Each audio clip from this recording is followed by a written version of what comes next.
इस चैनल में मैं आपको 8th क्लास का मैथ्स कम्प्लीटली पढ़ाऊंगा। अगर आपको 8th क्लास का मैथ्स पढ़ना है तो आप इस चैनल को सब्सक्राइब कर लेना। तो आज शुरू करते हैं चैप्टर 1 रैशनल नंबर से। तो रैशनल नंबर शुरू करने से पहले बच्चों, सबसे पहले आपको कुछ बेसिक टर्म्स हैं, कुछ पीछे की चीज़ें हैं जिनकी जानकारी आपको होनी बहुत ज़रूरी है। देखिए, नंबर्स बहुत तरह के होते हैं।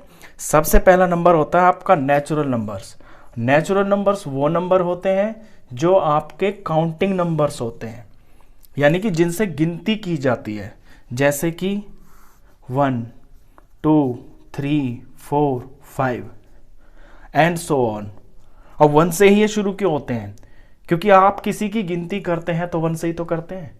जैसे कि 1, 2, 3, 4 ऐसे तो नहीं करते कि 0, 1, 2, 3, 4, 5 इस तरह तो नहीं करते ना। तो नेचुरल नंबर्स वो नंबर्स होते हैं जो आपके 1 से शुरू होते हैं। इन्हें काउंटिंग नंबर्स भी बोलते हैं। काउंटिंग नंबर्स होते हैं ये गिनती करने के लिए। फिर होता है आपका होल नंबर। अब देखिए, होल का मतलब ही होता है सारा, तो सारे नंबर। इसके अंदर आपका 0 और आ जाता है, यानी ये 0 से शुरू होता है और आगे सारे के सारे नेचुरल नंबर्स 0 से शुरू होके आगे सारे जो काउंटिंग नंबर्स हैं वो भी होते हैं, और 0 तो इसके अंदर होता ही है। ये आपका होल नंबर होते हैं। फिर आते हैं आपके इंटीजर्स। इंटीजर्स आपके वो नंबर्स होते हैं, आपने नंबर लाइन तो पढ़ी होगी, क्लास 6 से शुरू हो जाती है। यहाँ पे 0 होता है, यहाँ प्लस के नंबर होते हैं 1, 2, 3, 4, 5, 6 and so on. Left side में माइनस के नंबर होते हैं इस तरह से, यहां से निकलते हैं 0 में से -1, -2, -3, -4 इस तरह से एंड सो ऑन। ये सारे के सारे नंबर्स जो आपके नंबर लाइन पे होते हैं ये आपके इंटीजर्स होते हैं। इन्हें हम ऐसे कह सकते हैं कि all negative numbers, all positive numbers and 0। सारे के सारे नेगेटिव नंबर्स, सारे पॉजिटिव नंबर्स और ये आपका 0 भी इनके अंदर आता है। ये आपके इंटीजर्स होते हैं। अब आते हैं आपके रैशनल नंबर पे।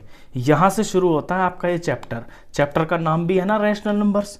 तो रैशनल नंबर्स क्या होते हैं?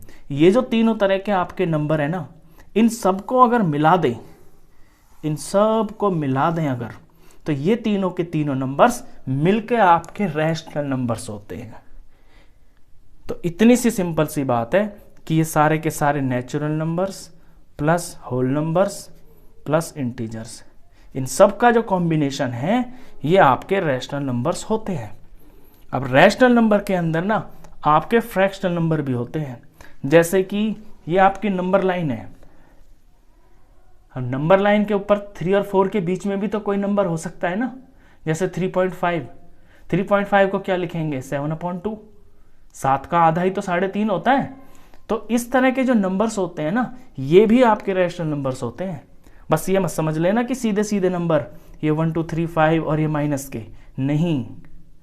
आपके फ्रैक्शनल नंबर्स भी रैशनल नंबर होते हैं, जो कि बटा में लिखे जाते हैं अपॉन में इस तरह से।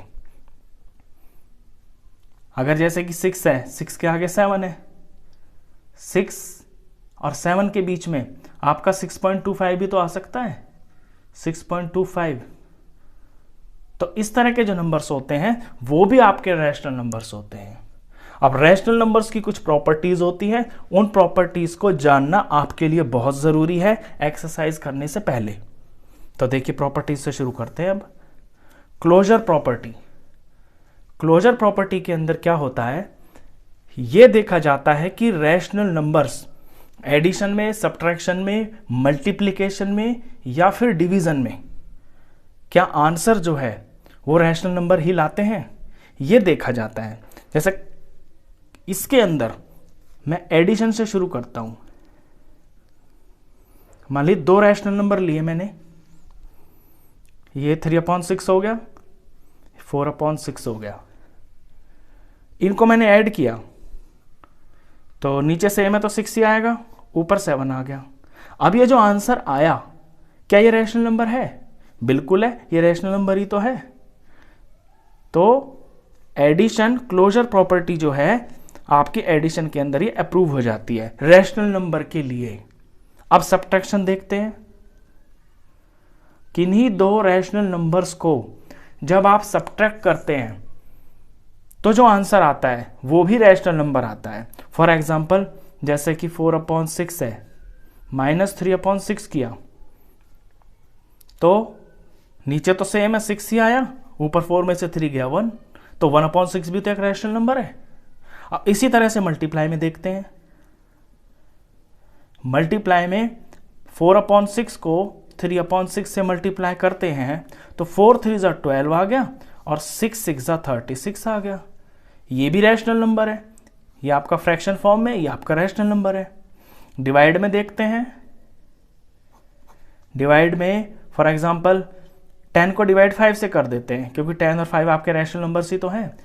10 को 5 से डिवाइड किया तो आंसर आया आपका 2, और 2 एक रैशनल नंबर होता है। तो डिवाइड के अंदर भी आपकी क्लोजर प्रॉपर्टी लगती है, लेकिन एक बात का ध्यान रखना आप कि अगर हम 0 से डिवाइड करते हैं ना तो फिर आंसर आपका नॉट डिफाइंड आता है। यानी ये बस समझना कि आप 10 को 0 से डिवाइड करके 0 आ जाएगा, ऐसा नहीं होता। अगर ऐसा हो जाए तो 0 भी तो एक रैशनल नंबर है, लेकिन किसी चीज को 0 से डिवाइड करते हैं तो आपका 0 नहीं आता, वो कोई नंबर ही नहीं होता, वो नॉट डिफाइंड होता है।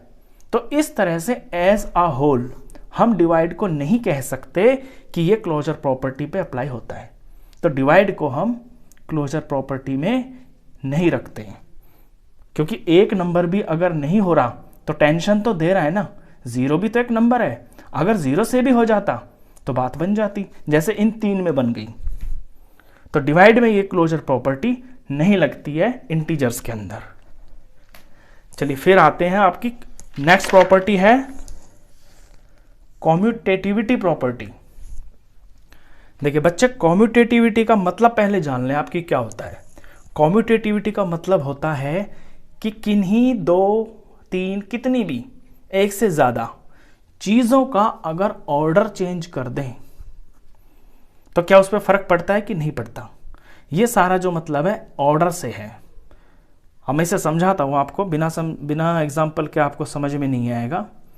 देखिए इसके अंदर एडिशन जब हम करते हैं, मान लीजिए मैंने 2 नंबर लिए 9/6 और 2/6, इनको मैंने ऐड किया तो मेरा आंसर आया 11/6।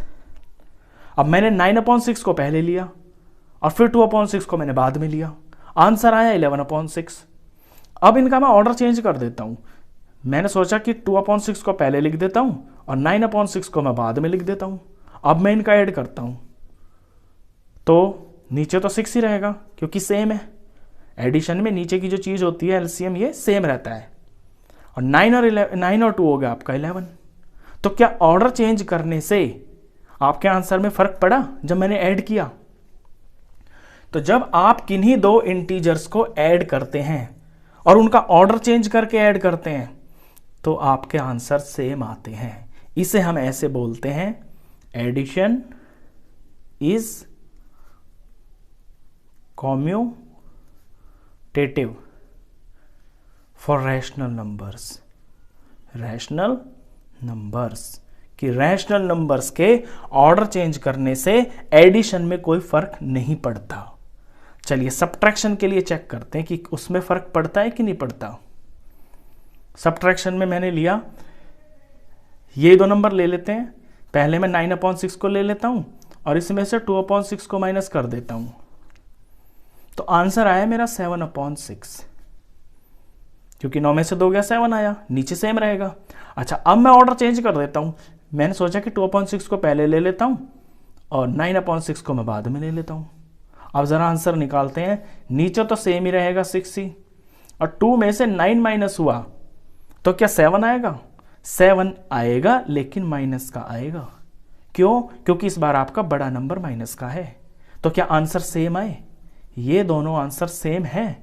बिल्कुल भी नहीं है। ये पॉजिटिव नंबर है, ये नेगेटिव नंबर है, तो आंसर तो सेम आए नहीं। तो रैशनल नंबर्स के अंदर जब आप सब्ट्रैक्ट करते हैं, ऑर्डर चेंज करने से आपके आंसर सेम नहीं आते, तो हम बोलते हैं कि कम्यूटेटिव सब्ट्रैक्शन जो है is not commutative for rational numbers. चलिए अगला है मल्टीप्लिकेशन। मल्टीप्लिकेशन में चेक करते हैं। चलिए इन दो नंबरों को ले लेते हैं। 9/6 ले लिया मैंने, 2/6 ले लिया। 9 2 18 आ गया, 6 6 36 आ गया। अब मैं ऑर्डर चेंज करता हूं, मैं 2/6 को पहले ले लेता हूं, 9/6 को बाद में। तो 2 9 18 और 6 6 36। तो आंसर सेम आ गए, बिल्कुल सेम है। ये लीजिए, सेम आंसर आए हैं। तो रैशनल नंबर्स में ऑर्डर चेंज करने से जब हम मल्टीप्लाई करते हैं तो आंसर पे कोई फर्क नहीं पड़ता, आंसर सेम आता है। तो हम लिख सकते हैं multiplication is commutative for rational numbers. ये प्रॉपर्टी मल्टीप्लिकेशन के अंदर लगती है, कॉम्यूटेटिव वाली। चलिए डिवाइड देखते हैं जरा, डिवाइड पे फर्क पड़ता है कि नहीं पड़ता। मान लीजिए मैं सिंपल सा ही नंबर ले लेता हूं, 10 डिवाइडेड बाय 5। 10 को 5 से डिवाइड किया तो आया आपका 2। अब मैं ऑर्डर चेंज करता हूं, 5 डिवाइडेड बाय 10। अपॉन में, अपॉन का मतलब डिवाइड ही तो होता है ना। तो 5 को 10 से डिवाइड किया तो ये कटने के बाद 1/2 आ गया। तो क्या आंसर सेम आए? बिल्कुल सेम नहीं है। ये 2 है, ये 1/2 है, तो ये नॉट कॉम्यूटेटिव है। यानी ये वाली जो प्रॉपर्टी है ये डिवीजन में आपकी अप्लाई नहीं होती। ऑर्डर चेंज करने से, रैशनल नंबर्स का ऑर्डर चेंज करने से डिवाइड के अंदर आपके आंसर सेम नहीं आते हैं। चलिए इससे नेक्स्ट है एक और प्रॉपर्टी है एसोसिएटिविटी। देखिए ये प्रॉपर्टी मैं आपको क्यों बता रहा हूं सारी, आप हो सकता है बोर हो रहे हो कि यार ये क्या लेक्चर चल रहा है। इस चैप्टर को शुरू करने से पहले इन प्रॉपर्टीज का आपके लिए जानना बहुत जरूरी है, क्योंकि इनसे रिलेटेड क्वेश्चन भी हैं। तो एसोसिएटिविटी प्रॉपर्टी जानते हैं, ये क्या होता है। देखिए एसोसिएट का मतलब होता है साथी। अब इसके अंदर साथी क्या, यहां कोई दोस्त थोड़ी बन रहे हैं। जब एग्जांपल मैं आपको बताऊंगा तो आप समझेंगे कि क्या है ये प्रॉपर्टी। तो एडिशन में मान लीजिए 3 नंबर ले लिए, 3, 6 और 4। मैं इनको ऐड करता हूं बारी बारी से ऑर्डर चेंज करके। मैं पहले 2 नंबर ले लेता हूं 3 और 6 को, तो 3 + 6 लिया और एक साथ ले लिया मैंने, और इस 4 को मैंने अलग रख लिया।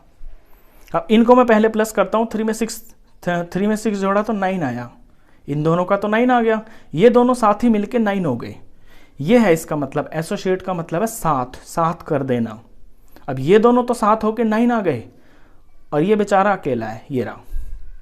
अब ये दोनों साथ हो गए तो 13 हो गया। तो जब 3 और 6 साथ हो गए तो आंसर आया आपका 13। अब इसे थोड़ा चेंज कर देते हैं।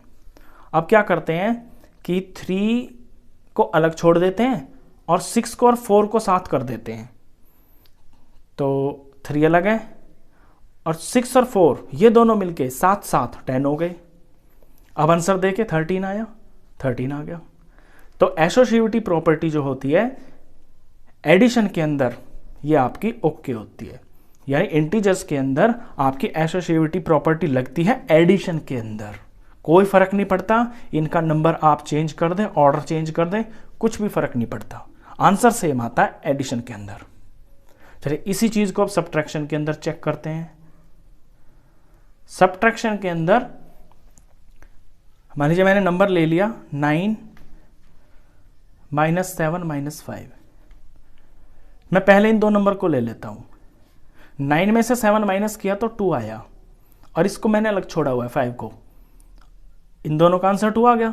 अब -5 करता हूं। अब 2 में से -5 किया तो आपका -3 आया। आप जानते हैं ना ये बात, जब एक चीज प्लस की होती है एक माइनस की होती है तो वो सब्ट्रैक्ट हो जाते हैं। सब्ट्रैक्ट होके 3 आ गया और बड़े का साइन आ गया तो -3 आ गया। तो 9 और 7 को साथ लेने से -3 आया। अब कुछ चेंज करते हैं इसके अंदर। अब क्या करते हैं कि 7 को और 5 को साथ ले लेते हैं। नंबर वही है 3 ही, 975, बस इनका साथ ही बदल दिया मैंने। तो 9 अलग है और 7 और 5 को साथ में सब्ट्रैक्ट करने से आंसर आया 2। और जब इन्हें सॉल्व किया तो 9 - 2 आपका 7 आया। तो क्या आंसर सेम आए? जी नहीं आए। तो ये वाली प्रॉपर्टी आपके सब्ट्रैक्शन में नहीं लगती है।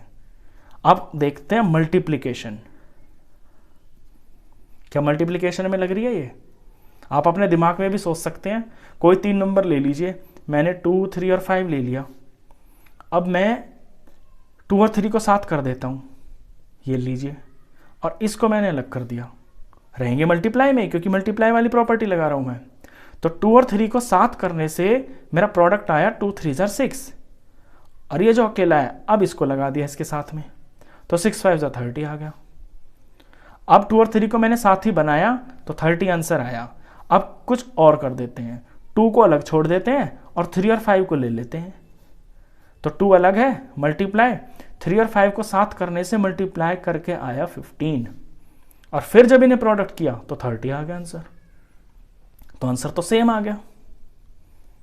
तो ये वाली प्रॉपर्टी मल्टीप्लिकेशन के अंदर आपकी लगती है, मतलब मल्टीप्लिकेशन के अंदर इंटीजर्स में एसोसिएटिविटी प्रॉपर्टी होती है। इसे आप लैंग्वेज में ऐसे लिखेंगे, जब कभी आपको अगर जरूरत पड़े तो इस तरह से लिखेंगे, multiplication is associative for rational numbers. मैं यहां पे ना बिल्कुल सिंपल एग्जांपल ले रहा हूं, जैसे कि 975 आपको बिल्कुल ऑर्डिनरी से नंबर लग रहे होंगे। आप कहेंगे कि ये रैशनल नंबर है, ये तो बिल्कुल नेचुरल नंबर से, होल नंबर से, लेकिन ये भी तो इंटीजर्स ही होते हैं ना। तो इनकी जगह आप अगर थोड़े कॉम्प्लिकेटेड नंबर भी लेंगे, जैसे कि आप ले लें 1/4 प्लस 2/4, इस तरह के भी लेंगे ना, तो भी ये चीज़ें आंसर्स जो है ना इसी तरह से आपको रिजल्ट देंगी, जैसे साफ सुथरे नंबरों से दे रही हैं। चलिए डिवाइड देखते हैं इसका। क्या डिवाइड में ये वाली प्रॉपर्टी लगती है? मैंने नंबर ले लिया 3, 8, 4 और 2। अब 8 को मैं 4 से डिवाइड करता हूं, इन्हें मैंने साथ ले लिया और इनसे अलग 2 को लगा दिया। अब 8 और 4 को डिवाइड करके आया 2, और फिर ये डिवाइड वाला 2 लगा दिया यहां पे, तो आंसर आया 1। अब कुछ और कर देता हूं मैं यहां पे। अब क्या करता हूं मैं, 4 और 2 को साथ कर देता हूं, 8 को अलग छोड़ देता हूं, तो ब्रैकेट में ले लिया मैंने 4 डिवाइडेड बाय 2। अब 8 तो अलग है, ये अलग रहेगा, 4 को 2 से डिवाइड किया तो ये आ गया आपका 2, और जब इन्हें डिवाइड किया तो ये आ गया आपका 4। तो आंसर तो सेम नहीं आए। तो एसोसिएटिव प्रॉपर्टी डिवाइड के अंदर नहीं अप्लाई हो रही। तो ये इसकी 3 प्रॉपर्टीज थी। इसके बाद भी है, इसके बाद आपके कुछ जनरल चीज़ें हैं जो बहुत छोटी छोटी चीज़ें जो आप छोटी क्लासेस में कर चुके हैं, लेकिन उनका रिवीजन भी ये चैप्टर शुरू होने से पहले आपके लिए बहुत ज़रूरी है। और ये आपकी बुक के अंदर ना सारी चीज़ें बहुत डिटेल में लिखी हुई हैं। बुक पढ़ना मैथ्स की एक बहुत अच्छी हैबिट होती है। आपको टीचर्स भी शायद स्कूल में ना कहते हो या इस तरह की प्रैक्टिस ना करवाते हो, लेकिन मैं आपको एक बात बता रहा हूँ अपने एक्सपीरियंस से, जब आप बुक को थॉरोली रीड करते हैं ना अपने चैप्टर को, तो उसमें से ऐसी ऐसी चीज़ें भी निकल के आती है जो आपको टीचर नहीं बता सकता क्लास में। तो ये बहुत अच्छी हैबिट होती है, आप प्लीज़ बुक को पढ़ा करें। चलिए नेक्स्ट चीज़ है रोल ऑफ ज़ीरो। अब ज़ीरो तो आपको पता है कि ज़ीरो क्या होता है। ज़ीरो अपने आप में एक हीरो होता है। ज़ीरो के बिना तो वैसे भी कुछ भी नहीं है। आप 1 के साथ में कितने ज़ीरो लगा दें, उसकी औकात अपने आप बढ़ती चली जाती है। लेकिन यहाँ हमको ज़ीरो को हीरो नहीं बनाना, इससे रिलेटेड कुछ जनरल सी चीज़ सीखनी है जो कि इंटीजर से रिलेटेड है। जैसे कोई इंटीजर है 3/5, अगर इसमें मैं 0 ऐड कर देता हूँ तो इस पर कुछ फ़र्क पड़ेगा? बिल्कुल भी नहीं पड़ रहा, 3/5 ही रहेगा ये। तो इसमें सिर्फ इतना सा मतलब है कि इंटीजर के अंदर आप 0 को प्लस करें तो फ़र्क नहीं पड़ा, अगर इसमें से मैं 0 को माइनस कर देता हूं तो क्या कुछ फर्क पड़ा? बिल्कुल भी नहीं पड़ा, 3/5 ही रहा है। तो यही इसमें है कि it is the additive identity for integers and whole numbers as well.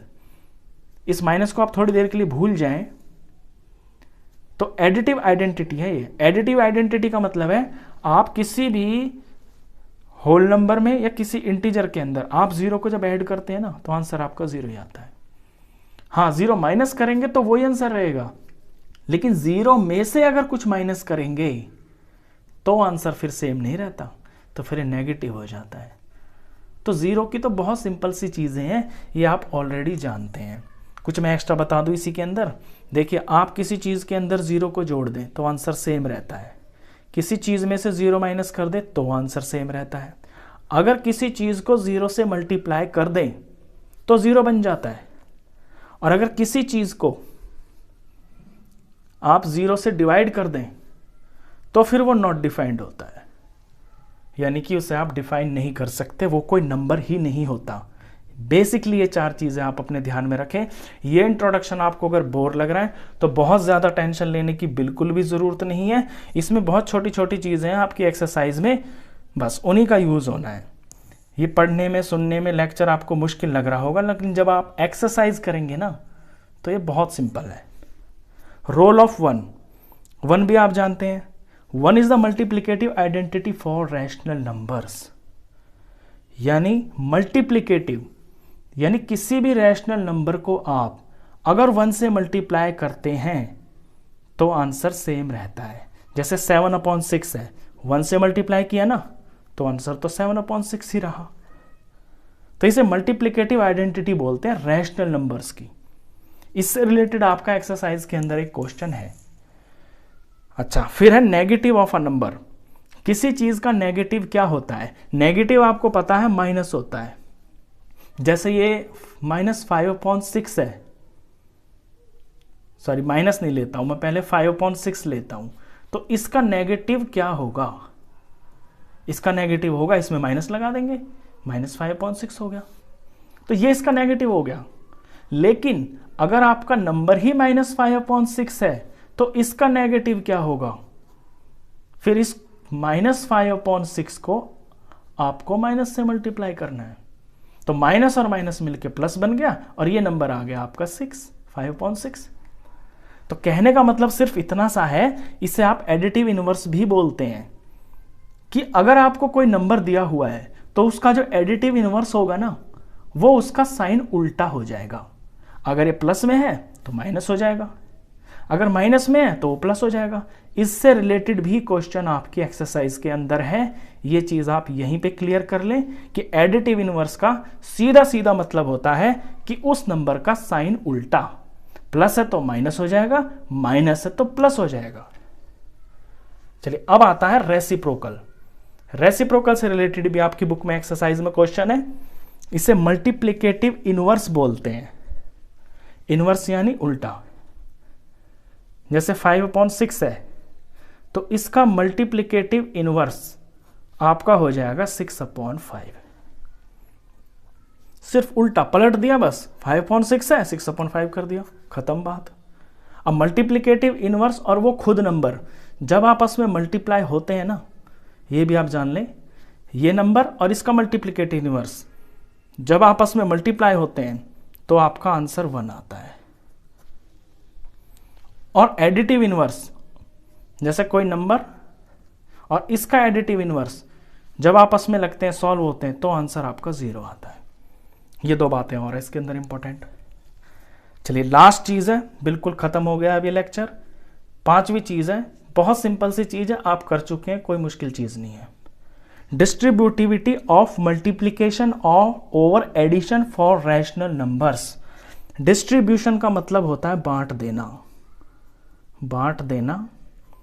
Multiplication के अंदर एडिशन ऑफ रैशनल नंबर्स को एग्जाम्पल से समझेंगे आप। देखिए 3 × 6 + 5।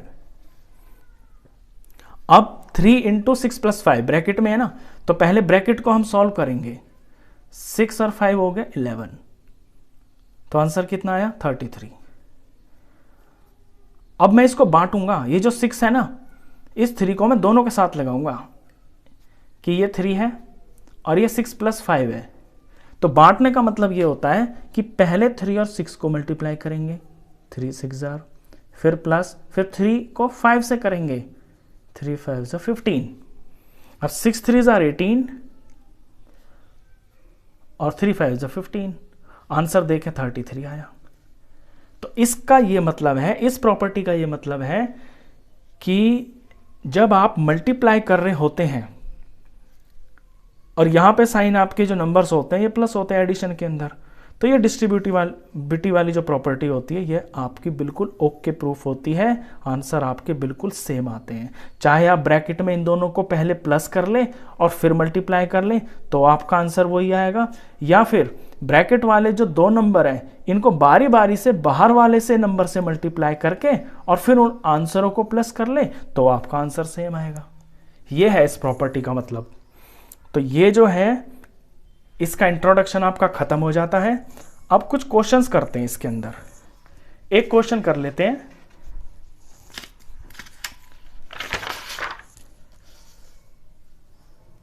बहुत सिंपल सा क्वेश्चन है।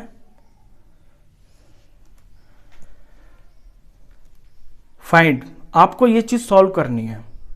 देखिए छोटी क्लासेस में भी आप जान चुके हैं कि पहले मल्टीप्लाई करते हैं और फिर आप सब्ट्रैक्ट और एडिशन करते हैं। तो इसमें आप ध्यान से देखेंगे तो ये मल्टीप्लाई हो रहे हैं आपस में, यहां ये मल्टीप्लाई हो रहे हैं, ये नंबर बिल्कुल अकेला है। तो पहले इन दोनों का आंसर निकालेंगे, इसका और इसका। 3 से 3 कट गया, 1 और 1 आ गया, और -2 1 ज़र -2 अपॉन में 5 प्लस ये 5/2 है आपका, और यहां पे 3 1 ज़र 3 2 ज़र कट गया, और -1 1 ज़र -1 और 5 2 ज़र 10। अब आपके नंबर बिल्कुल सिंपल बन गए, ये बिल्कुल इंटीजर्स बन गए। इनको आपको सॉल्व करना है, और क्योंकि ये फ्रैक्शन में है तो इनका आपको एलसीएम लेना पड़ेगा। अब 5 2 और 10 का एलसीएम लेना आपको आता होगा। 5 ये 2 ये 10, 2 से करेंगे 5 ही रहेगा, 1 बन जाएगा, 5 आ गया, 5 से ये सारे हो गए, 5 2 ज़र 10। तो एलसीएम लेना तो आपको आता होगा। अच्छा, इसे सॉल्व करेंगे कैसे? ऊपर वाले नंबर को एज इट इज छाप दीजिए और इसके साथ ब्रैकेट लगा दीजिए, फिर प्लस, फिर 5 लिख दीजिए, ब्रैकेट लगा दीजिए, फिर -1 है, ब्रैकेट लगा दीजिए। अब ये जो एलसीएम आया है इसे आप बारी बारी से इससे डिवाइड करेंगे नीचे वाले से, यानी 10 को 5 से डिवाइड करेंगे तो 5 2 ज़र 10 आया, तो 2 आया आपका आंसर। इस ब्रैकेट में 2 भर देंगे। ऐसे जब 10 को 2 से डिवाइड करेंगे तो 5 आएगा, उसे यहां भर देंगे, और यहां 10 को 10 से डिवाइड करेंगे तो 1 आएगा, 1 यहां भर देंगे। बस ये मेन स्टेप है इसके अंदर। आगे सॉल्व करते हैं, बिल्कुल सिंपल है। 2 2 ज़र 4 और ये माइनस का 4 क्योंकि माइनस है, 5 5 ज़र 25 प्लस का, 1 1 ज़र 1 माइनस का, अपॉन में 10। अब 6th क्लास में आप इंटीजर्स में जानते हैं कि प्लस के नंबर एक साथ हो जाते हैं और माइनस के दोस्त होते हैं, माइनस माइनस के ऐड हो जाते हैं। तो -4 और -1 आपका -5 अपॉन में 10। इन्हें सॉल्व किया तो ऊपर आ गया आपका 20 और नीचे 10।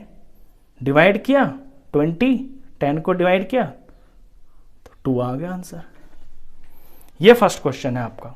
चलिए इसका सेकंड पार्ट ऐसे भी कर लेते हैं।